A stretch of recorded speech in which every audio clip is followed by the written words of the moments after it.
ئایا بەڕێزت وەکو بەشدار بۆشی خۆپشاردانەکەی ئەمڕۆ ئازادی ڕادەربڕین لە هەرێمی کوردستان لە چی ئاستێکا بین؟ شەرمەزاری ئەو ڕووداواناکەین کە بەرامبەر ڕۆژنامەنووسان و میدیاکاران دەکرێت لە کوردستان. هەستەکەی میدیا ئەگەر سانسۆری لەسەر نەبێ بەجددی چاوی هاوڵاتیە و وەگرنگە بۆ وشیارکردنەوەی کۆمەڵگا؟ بەڵێ بە دڵنیاییەوە زۆر گرنگە بۆ هاوڵاتیان بەگشتی و ڕۆژنامەنووسان بە تایبەتی کە هیچ سانسۆڕەکان نەمێنێ ئازاد بێ ئازادی یانی هەستەکەی فەرامبوونی ئازادی واتە فەرامبوونی دەنگی هاوڵاتی بەداخەوە لە هەرێمی کوردستان سانسۆرێکی زۆر لەسەر میدیای بەگشتی و ڕۆژنامەنووسان بە تایبەت لەبەر ئەوە ناتوانین بە ئازادی ڕای خۆمان دەربڕین و بیگەێنین بە جیهان. ئێمە یادانە بە یادێکی زۆر گرنگ دەزانێت چونکەوانە تعبیر لە هەڵوێستی ئێمە دەکە وەکو چالاکوانێک وەکو ڕۆژنامەوانێک کە هاتوین لێرەکانە یادیوانە دەکەینەوە تعبیر لە بیر و ڕای ئازادی ئێمە دەکات کە لەو یادانەدا. جدی ئەوەی کە ڕێکخراوی هەفتەی شوبات بە جدی زۆر کاریگەری هەبووە لەسەر پشتگیریکردن لە هەموو ڕێکخراوەکان و ڕۆژنامەنووسان و میدیا بە تایبەتی بۆ داکۆکیکردن لە ڕێی ئازاد لە ڕێی دەربڕین وا دیارە لە هەموو کۆمەلگایەکدا پێنووس بەدەستان و ڕۆژنامەنووسان و ڕاگەیاندنکاران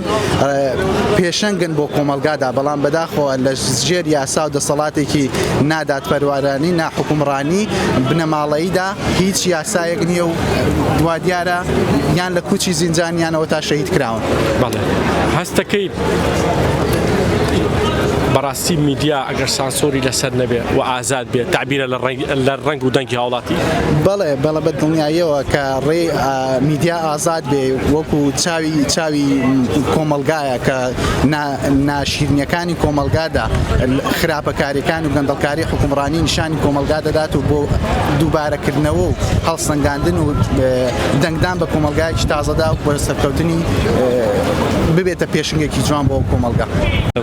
ئەمی تۆ چییە لەم ڕۆژە؟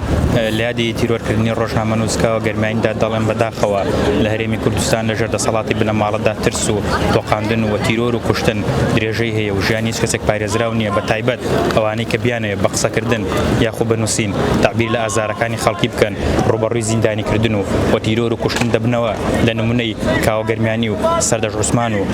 مامۆستا جیهان و هەروەها شێروانی کە لە ئێستادا لە زیندانە و لە کۆتاییدا دەڵێم درود بۆ ڕوحی پاکی کاوە گەرمیانی ڕۆژنامەنووس و سەرجەم شەهیدانی ڕێگای حەقوتن.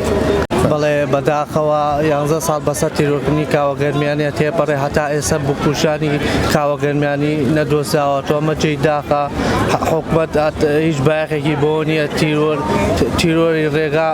بە هیچ جۆرێ هەتا ناتوانێت تیرۆرکردنی کاوە گەرمیانی بدۆزێتەوە جێداخە کاوە گەرمیانی وەک ڕەمزێک وەک چالاکوانێک توانی ویسی بە ویسی ڕێقەڵەم و بچینی خۆی بگەێنە بەڵام بەداخۆ شەهیدیان کە ئەمە جێداخە بەڕاستی لێرۆ ئێمەش ئەمانە لە ڕێکاوە گەرمیانە چالینی خۆمان بگەێنین و ئێمەش وەکو چالاکوانە ئەمانە ئەگە بگەڕێن و کوردستان لاچێ ئێمەش وەک کاوە گەرمیانی تیرۆرکردن دەستان خۆش بێت. ساڵیادی یادی شەهید کاوە گەرمیانی بەرز بنرخێنین و زیندوی بکەینەوە.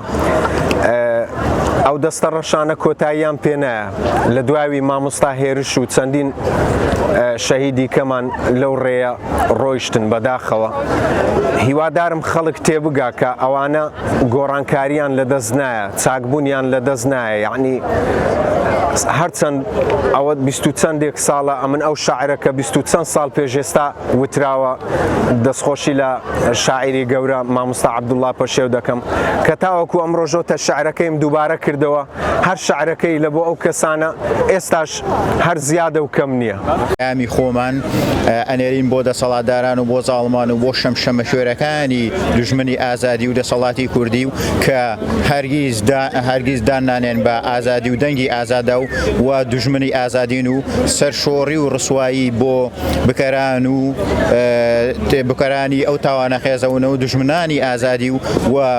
ڕۆحی کاوەگەرمیانی و تەواوی شەیدانی ڕێگەی ئازادی شاد دەکەین و سەری ڕێز و نەوازشیان بۆ دادەنێن و هیوادارین لەم ڕۆژەدا پەیامی خۆمان دووبات دەکەینەوە هیوادارین لەم ڕۆژەدا بە هەوڵ و تێکۆشانی دەنگی ئازاد و ئازادی خوازان گۆڕانکاریەک دروست بێ لە دەسەڵاتی کوردی و لە کوردستاندا و حکومێک بێتە ئاراوە و بێتە سەر دەسەڵات بگرێتە دەست کە ڕۆژێک لە ڕۆژان ببینین بکارانی ئەو تاوانە بگەن بە سزای یاسایی خۆیان و بدرێنە خانون و لە مەحکەمەکانە دادگایی بکرێن و سزای خۆیان وەربگرن. زۆر سپاس.